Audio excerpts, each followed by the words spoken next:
Did somebody say castle?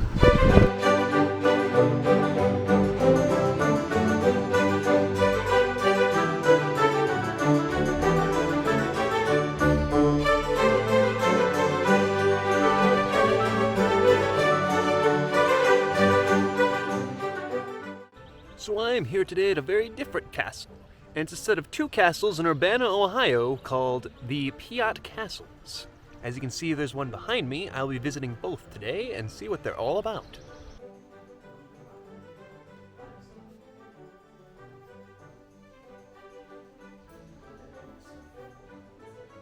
So I'm here in Mac-O-Chee Castle, which is one of the two Piatt Castles. The other one's just a short distance away, but unfortunately that one does not do public tours anymore.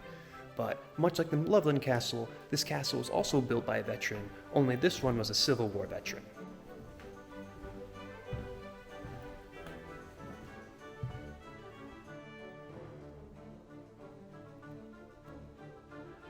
This castle was built by General Abram Piatt, and he decided to build it after he came back from the Civil War. Now, you might be asking, why on earth would a Civil War general come back from war and decide, hey, I want to build a castle?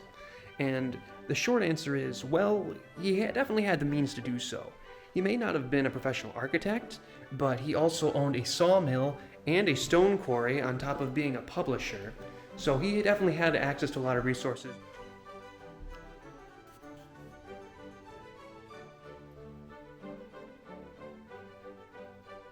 Now, his family had a long established history in wars. There are representatives of his family who fought in the Revolutionary War, the War of 1812, the Civil War as the creator of this house, General Abram. There was also lots of World War I and World War II veterans in this family. General Abram had 8 kids, so there was a lot of people to carry on this legacy with him.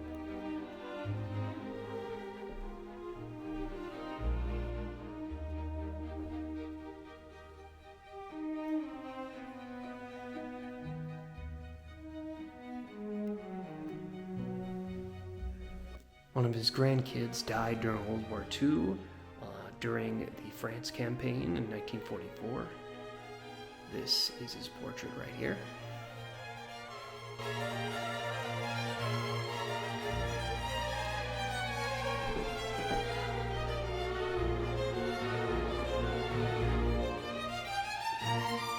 But a fun fact about this castle is that it was actually never intended to be a castle. Although it uses lots of Gothic architecture and it was supposed to kind of resemble French Gothic architecture at the time, he actually didn't intend it to be like a quote-unquote castle. It's just everybody looked at the outside this building and all the stones and thought, you know what, this kind of looks like a castle, so the name just kind of stuck.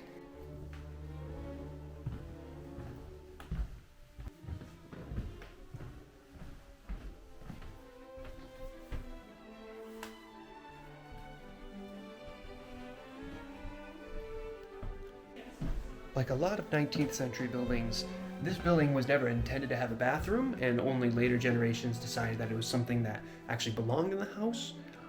And for example, this old bathroom clearly hasn't been remodeled in a few hundred years, but it's still pretty cool to look at all this old architecture, but also the fact that this stuff is still probably from the late 1800s, early 1900s, and they still haven't changed it.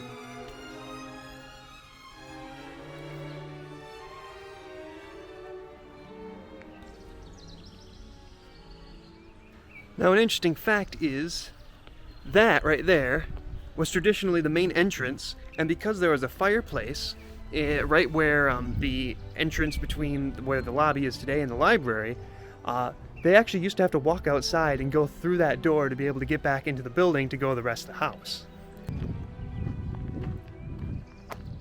Anyway, this is Mac-O-Chee Castle, which is just another piece of interesting history around the state of Ohio. So here I am at the nearby Mac-O-Chee Castle, which was built by Don Piatt, which I showed you his portrait inside the other castle. This is the entrance, but unfortunately, the castle is currently closed due to renovations. And if you look here from the road, you can see they actually are getting quite a bit of stuff done. As I was told at the other castle, this castle also used to be in the hands of the family that it was descended down through, but in 2019 they sold it, and I'm not entirely sure what their plans are, but it does appear to be the more grand of the two castles. So that was the tale of the Piatt Castles. I'm glad you joined me on this adventure, and hopefully I'll see you on the next one.